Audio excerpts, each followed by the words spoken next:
Hello dear friends, myself doctor Nitin Sharanagat. आज मैं आपके सामने हूँ बहुत इंपॉर्टेंट वीडियो जो बच्चों के फ्रीक्वेंट क्वेश्चंस है कि सर डिग्री तो मिल गई है, अब इंडिया में आके एफएमजी एग्जाम 2024 की दिसंबर की एग्जाम देनी है। गिन चुना के 5 महीने हैं, कैसे करे, क्या पढ़ाई करे, कैसे स्टार्ट करे, दिल्ली जाए या फिर ऑफलाइन क्लासेस करे या ऑनलाइन क्लासेस करे, किस तरीके से हम अप्रोच करें for the FNG exam. Actually काफी सारे बच्चे frequently asking the question, that's why I am making the video for them. तो सबसे पहले होता है कि till December how it's prepare. तो भाई लोग, एक सिंपल सी बात है कि जो भी आपने पढ़ा है उसे ही रिवाइज करना है, ये हर कोई बताएगा। लेकिन सच में पढ़ा क्या है ये खुद आप जानते हो। कौन से सब्जेक्ट आपने कौन से सब्जेक्ट आपने बहुत अच्छे से पढ़े, कौन से सब्जेक्ट आपने बहुत अच्छे से पढ़े हैं। तो जो भी आपने पढ़ा है उसका मटेरियल आपके पास होना चाहिए। नहीं कि मैंने इस सर के 10 वीडियो देखे, इस सर के 5 वीडियो देखे जी, और मेरा अभी कुछ भी मुझे याद नहीं है और ना मुझे क्वेश्चंस मुझसे बन रहे हैं। तो आपके पास एक सॉलिड हार्ड मटेरियल होना चाहिए। ये आपका हो गया सबसे पहला पॉइंट। सेकंड पॉइंट है confusion of selection of coaching. बहुत सारे बच्चे, सर मेरे ये सीनियर कोचिंग से पास हो गए, मेरे ये सीनियर यहाँ से पास हो गए, वो सीनियर वहाँ से पास हो गए, और मैं ये लेता हूँ, फलाना प्लेटफॉर्म लेता हूँ, मैं ये प्लेटफॉर्म प्रेफर कर रहा था।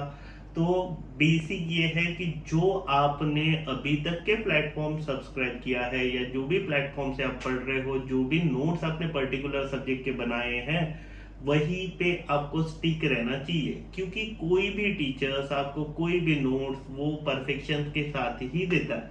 व्हाट इज द डिफरेंस कि वो टीचर का आपको समझ में आ रहा है या नहीं आ रहा है, उनके साथ अपनी ट्यूनिंग मिल रही है या नहीं मिल रही है। That is the main important question to switch the subject to other teacher. कि अगर वो सब्जेक्ट वो टीचर से वो प्लेटफॉर्म से नहीं समझ में आ रहा है, you can run for the other platform, but with your concern कि वो टॉपिक जो आप पढ़ रहे हो विथ पर्टिकुलर टाइम ड्यूरेशन में रिवाइज हो।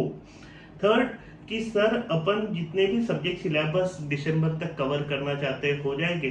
देखो भाई, इस समय पे हैरिसन कोई नहीं पढ़ता, इस समय पे बड़ी बड़ी किताबें नहीं पढ़ती, और जब आप एफएमजी देने ही जा रहे हो तो आपने भी पीडीएफ सेगमेंट से ही पढ़ा होगा। तो जो भी बोलता है कि बड़े सब्जेक्ट बड़े क्वेश्चंस बड़े टॉपिक से करने चाहिए, that is the main video से ज्यादा better I will suggest rapid revision के सारे नोट्स लो। रैपिड रिवीजन के हो सके तो कॉन्सेप्ट क्लियरेंस के लिए वीडियोस देखो, एंड रैपिड रिवीजन के ही नोट्स को, बड़े नोट्स जो तुम्हारे क्वेश्चंस आ रहे हैं उसको बनाओ। तो rapid revision will be more helpful for yourself. Subject wise teacher as per your own concern, आपने अब तक के जो भी सर्च किया होगा, बिकॉज कि जो मेरे बच्चे हैं वो वही यूनिवर्सिटी से है जिन यूनिवर्सिटी में एफएमजी की कोचिंग एंड बाकी कोचिंग्स पूरी तरीके से होती है। तो बेसिकली जो सब्जेक्ट्स आप वहां पे पढ़ के आए वही टीचर्स के जो नोट्स है उसे ही रैपिडली रिवाइज करो। And secondly, month wise strategy आपकी होनी चाहिए। एक शॉर्ट ऑफ कंडीशंस होती है कि नहीं ये वाला मेरा 2 दिन में हो जाएगा, ये वाला मेरा 5 दिन में, ये नहीं होता। आपके पहले स्टार्टिंग के 3 मंथ में आपकी पूरी फर्स्ट रीडिंग एवरी सब्जेक्ट की हो जानी चाहिए। देन 1 मंथ में 2 रिविजन्स कंप्लीट होनी चाहिए। फिर आपको कोई भी एफएमजी पास होने से नहीं रोक सकता।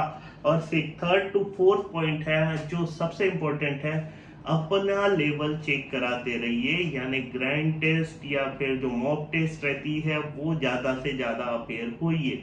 उसमें आप जितने भी संडेज है, चाहे प्रिपरेशन हो प्रिपरेशन नहीं हो, आप एग्जाम से नहीं भाग सकते।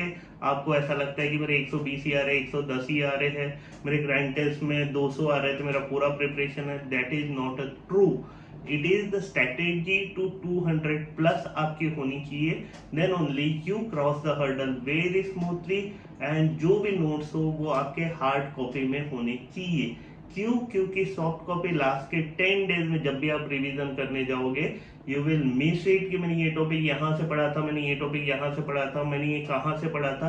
वो गैदरिंग लास्ट 15 दिन का जंबल अप नहीं होना चाहिए। इस चीज को ध्यान रखते हुए ही तुम्हारी स्ट्रेटेजी को बहुत अच्छे से प्रिपेयर करना स्टार्ट करो। जो घर में रह के प्रिपेयर करना चाहते हैं ऑनलाइन क्लासेस के साथ, ऑनलाइन प्लेटफॉर्म के साथ, जिनकी पढ़ाई घर में होती है वो डेफिनेटली घर में कर सकते हैं। काफी सारे मेरे बच्चे हैं जो घर में प्रिपेयर करते हुए अच्छे स्कोर के साथ पास हुए।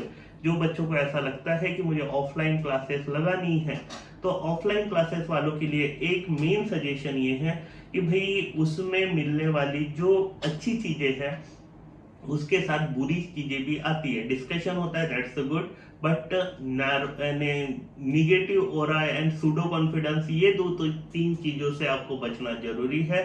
Offline classes is also preferable, तो आप अपने हिसाब से डिसाइड कीजिए कि किस जगह से आपको किस तरीके से प्रिपेयर करना है।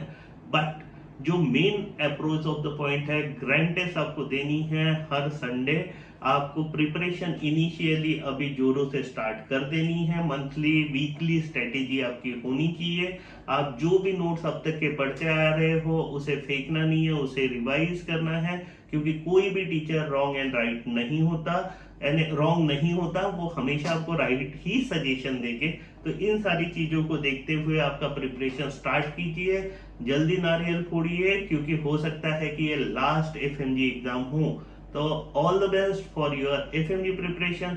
कोई भी डाउट, कोई भी कमेंट, कोई भी suggestion is welcome. Please like the channel, subscribe the channel and like this video. Thank you.